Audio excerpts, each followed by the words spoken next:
All right, Tim. I took my jersey off. I threw it off to the side. The Bears are cooked.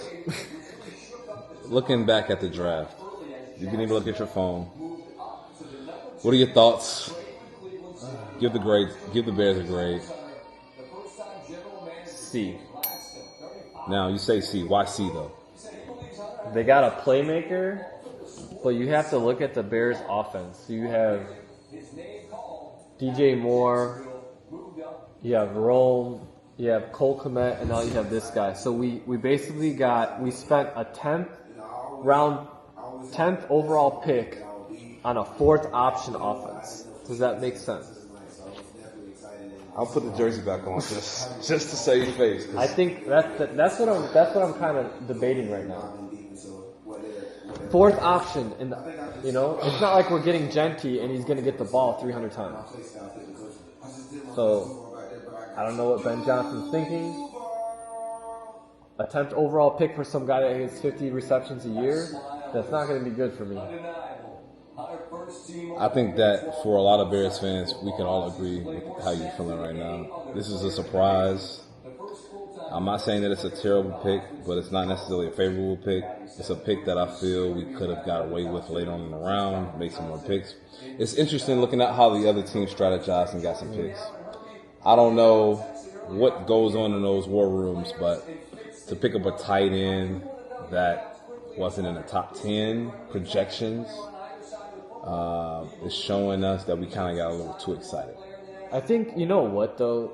The more I think about it is we never had a franchise quarterback. Okay. And they're giving him all the weapons they can for him to succeed to become our franchise quarterback. But should you have to do that for our franchise quarterback? Should you have to give him every single weapon possible? I don't think so. If he's that good, he should be able to do well with whoever you have. When you say we did everything possible, why didn't we not go for a lineman, though? Like, why was our strategy to go for a tight end?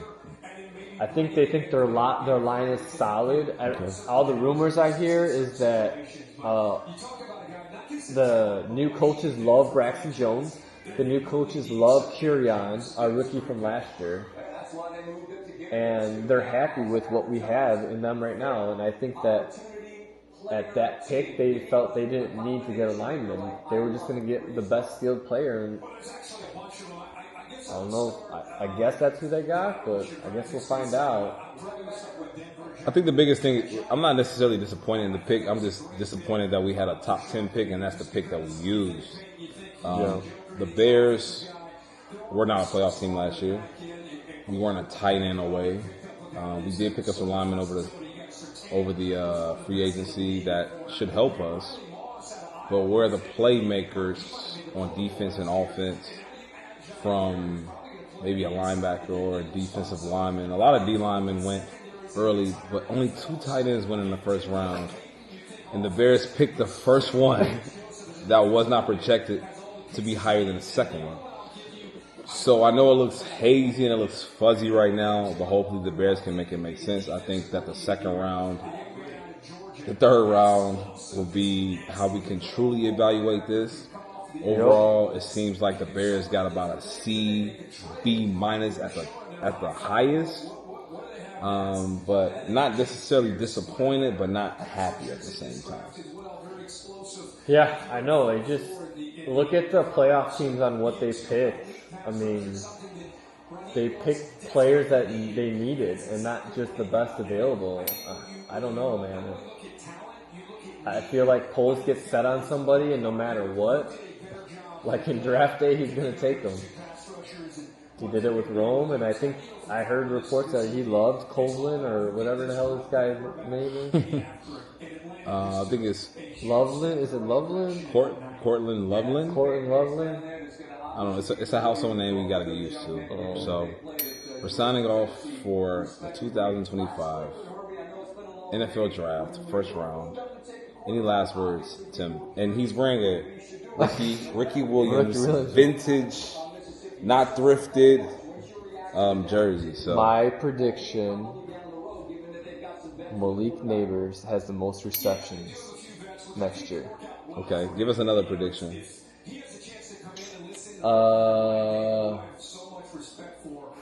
Let's go Super Bowl projection. Oh man, that's early for that. It is, but you got it's a prediction. I'll throw it out there. That's what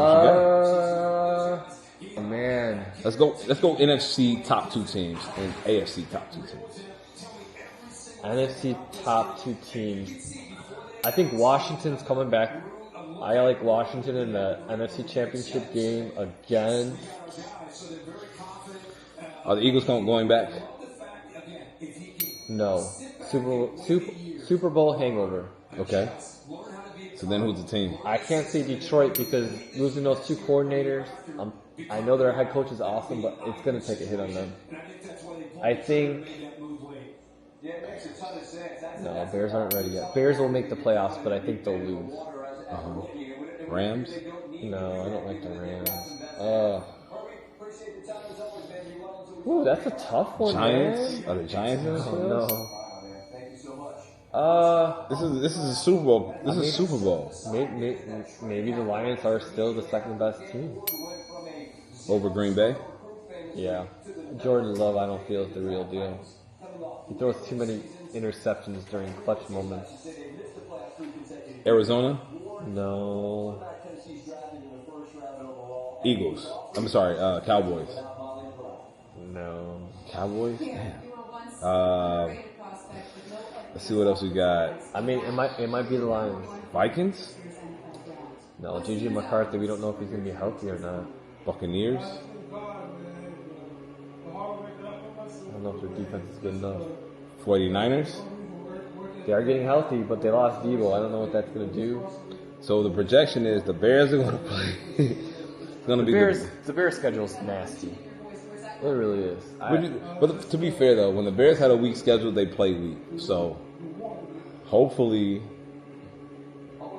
they can play better with a harder schedule. I'm gonna say Commanders versus the Lions. Commanders versus Lions.